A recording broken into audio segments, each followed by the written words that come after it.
Welcome to the next episode of Borrowed Destiny's audiobook. Enjoy. Chapter 3: Terms and Temptations. A deep silence has fallen over the hut as Gole, Kera, and Lena all attempt to share what little they have to eat in front of a sputtering fire. Some of the wood has gotten wet from the rain, and the flames are not enough to completely dry Gole's skin. His thoughts are tormenting him with questions and doubts. There is no way that he and Kera could feed and clothe another person, let alone two. He cannot raise a child, and neither can Lena. She has nothing but the tattered remains of the second-hand clothes that she's wearing. Even if she helps them with their cart or takes over the laundry business, it will not be enough. No matter what we do, Gole finds himself thinking, it will never be enough. He thinks back to the creature's deal, horrified that he finds himself considering it now. He cannot imagine sacrificing his mother. But would it not be far more terrible to even think of sacrificing Lena and their unborn child so that he and Kera could survive?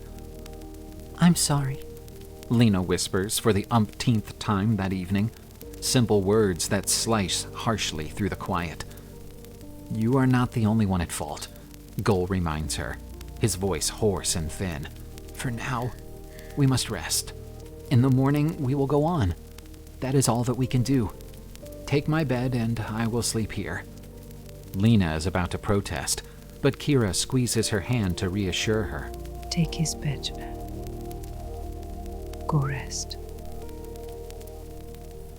Finally, Lena leaves, closing the rickety door to Gole's bedroom behind her. Any conversation between him and Kera will be drowned out by the rain hammering on the thatched roof. Kera decides that this is the only time she can bring her case forward once more.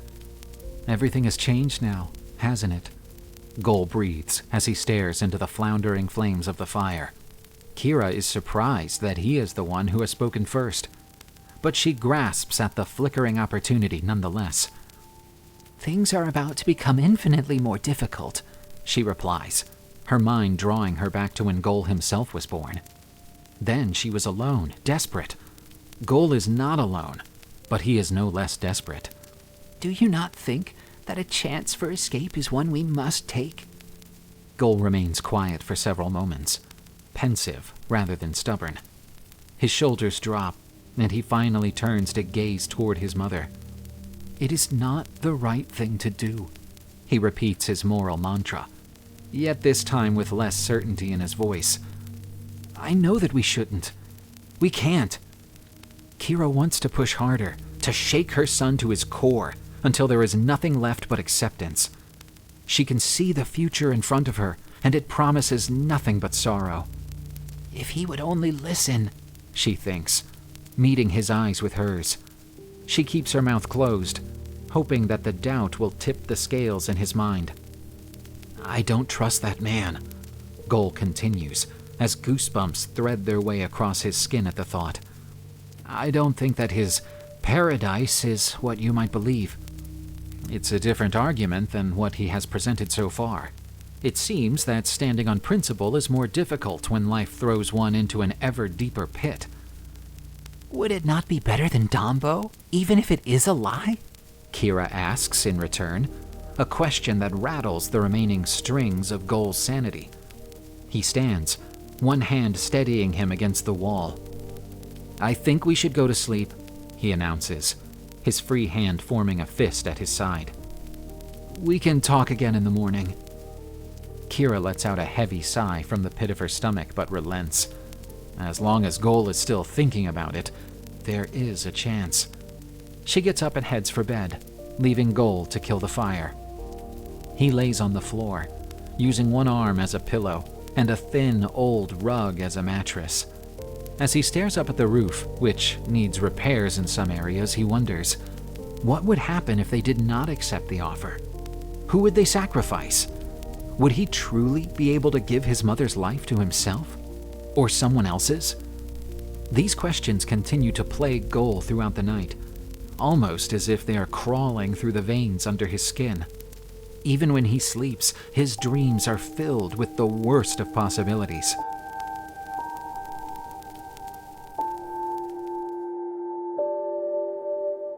In the morning, he leaves the house early, wondering if perhaps he can get some of his questions answered. There are not many people he knows personally, but he has one idea of who he could ask. Elra, an elderly woman who lives alone at the very edge of town. Most people avoid her. She's fairly strange and often behaves bizarrely, though Gole believes it might be due to age or grief. Elra lost her entire family to illness or accident many years prior, and she has never quite been the same, or so Kera has told him.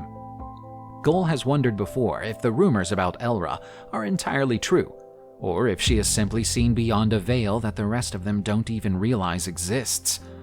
It might be an exercise in futility to visit her, but Gole needs his answers, and she could be the only person who has any at all. Her hut is more humble than any that surrounds it, with its walls badly chipped and cracked, and the roof caving in at points. It has only a single room, and its door hangs by mercy alone. Gole walks up to the door in the early blue of the morning that has yet to arrive and knocks carefully. "Elra?" he calls, hoping that she is already awake. He hears the difficult shuffle of her feet as she makes her way across the room to open the door for him. "A visitor," she croaks in her hoarse voice, stepping aside for him to enter. Inside, there is nothing but dust and a single mattress in the corner, as withered as she is.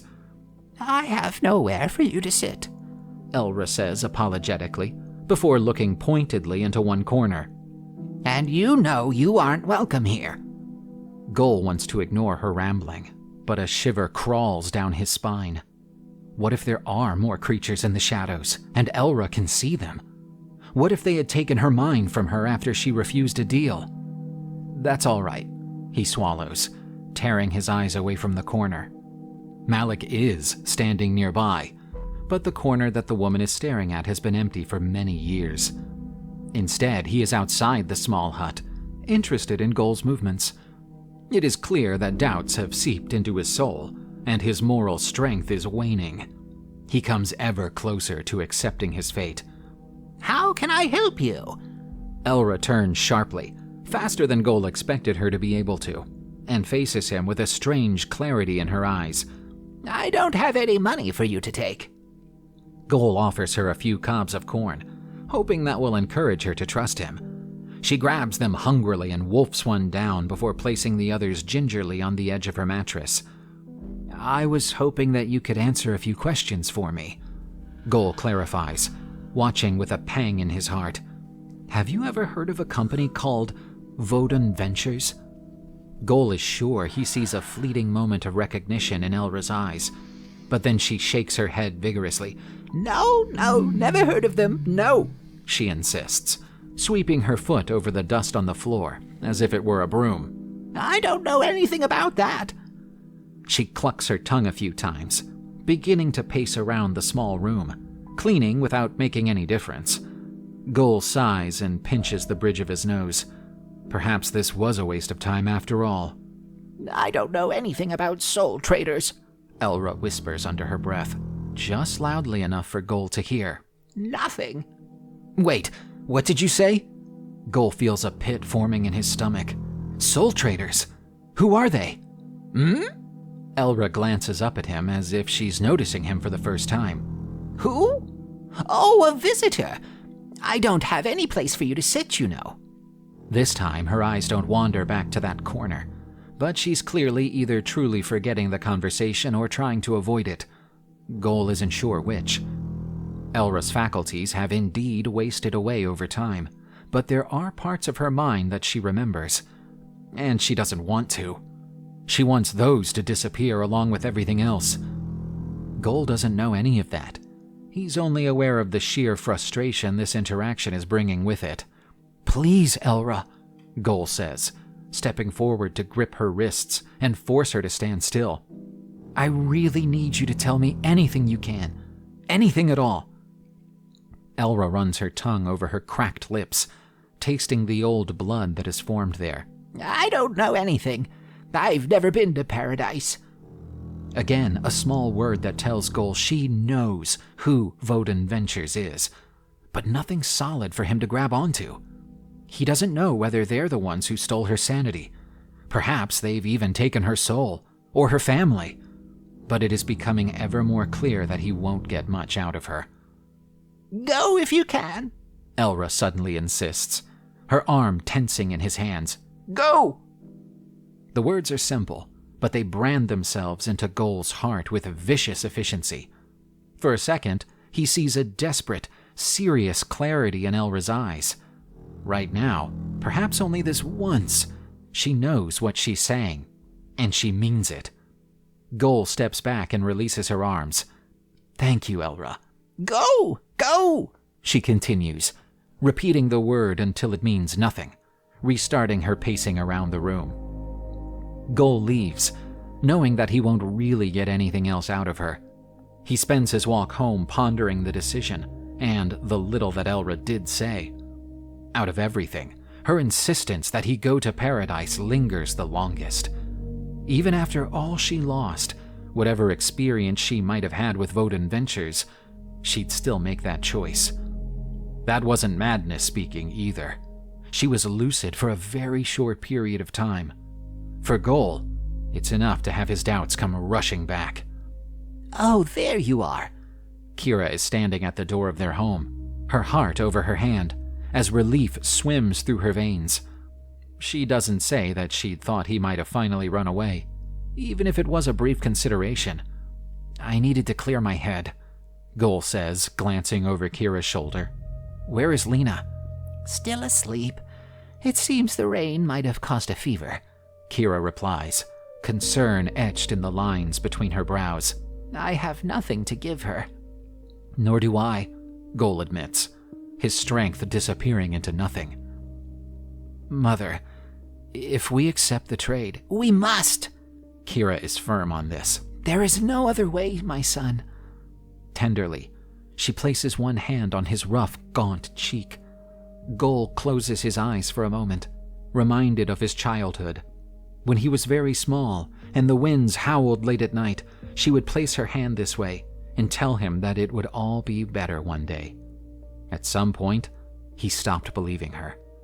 He knows now that the dire circumstances they face could even get worse, and he does not have the wisdom to survive them. Perhaps that is true. The two of them begin to prepare for the day ahead, periodically checking on Lena, who remains asleep for most of the early morning. Before they leave, both Kera and Gole sense a presence in the hut. One is not quite human. We know you're here, Gole asserts, ashamed at the break in his voice. You might as well show yourself. I assume you have given my offer some thought, Malik replies evenly, standing behind the two of them in Kira's room. I do hope that you have made the right decision. He is already aware that they will agree to the deal. It has been a fairly easy prediction to make, at least for him. He knows exactly how to pick his targets and when to strike. It is an art that he has spent many years perfecting. Answer my questions first, Gole says, straightening up as he goes to stand between Kera and Malik. I won't be deceived easily, so pick your words with care. Malik flashes his teeth at the young man with some amusement. I always do. What is it that you wish to know? In there, Gole points over Malik's shoulder into Kira's room. It is more private. As you wish. Malik shifts in the shadows, disappearing and reappearing in the corner of the bedroom. Kera and Gole are more hesitant to enter, but when they finally do, Gole decisively shuts the door behind him. I assume that your first question is about the sacrifice, Malik drawls, pointedly moving his gaze from one to the other. And what will happen to them? Gole nods tightly, his discomfort slithering across his skin. He glances at Kera, who stares ahead, driven only by her determination to stay on her feet. You might be surprised, Malik continues, his silhouette blurred by the shadows that surround him. The sacrifice will not die before the remaining lifetime has run its course. Death will only occur through natural causes. Suicide, I must insist, would be a most unwise choice." A strained relief cuts through the tension in the room. Gole, however, remains skeptical. He doubts that he will ever trust this agent of Voden Ventures, no matter what promises are made. Gole crosses his arms, keeping himself between Kera and Malik. Then what is it that makes them a sacrifice if they are to continue living? The almost accusatory tone of the question does not escape Malik's notice, but it doesn't matter much. As soon as the boy began to ask questions and engage in the conversation, he had already fallen into the trap. There will be no turning back now. "While you are in Blissville," Malik begins, a sinister thread running between the words, "you will absorb life from each morning through a mirror. This will weaken the sacrifice's soul but not kill them." The muscles in Gole's jaw tighten to the point where he can sense it in his ears. His doubts are returning, perhaps stronger than before. Yet Kera grasps his hand and squeezes it, encouraging him to keep going. "You must be asleep as you travel to Blissville," Malik goes on, ignoring the uncertainty that he can sense from Gole. "If you do not comply, you will go blind. Do not think that you can fool us either. You will have a personal agent to monitor your actions closely." Malik crosses the room in its patches of darkness, noting the two sets of eyes following him. They are not enthralled, but have a weary curiosity to them that confirms his thoughts. Whatever the contract details now, they will agree to it. "You may only have one child and one sexual partner while you are in Blissville," Malik continues, drawing the parchment for the contract from beneath his shroud. "Any additional children will belong to Voden Ventures. Infidelity will lead to death. At the end of your term, you will be deported. You may not attempt to overstay your welcome, as the consequences will be dire." Gole swallows.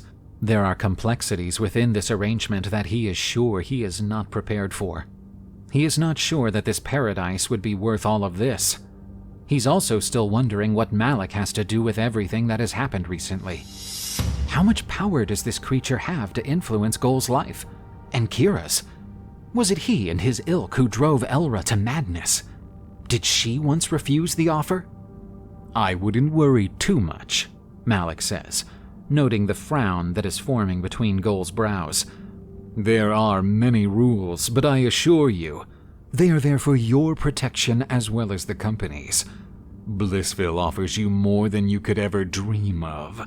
Wealth and comfort that you have never seen before. A life of perfection rather than sorrow."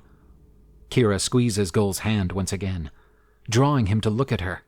Her eyes are filled with a quiet determination and an encouragement that finally has Gole relenting all of his reservations. At least out loud. Within his heart, doubt still lingers, but the choice has been made. "I will accept your offer."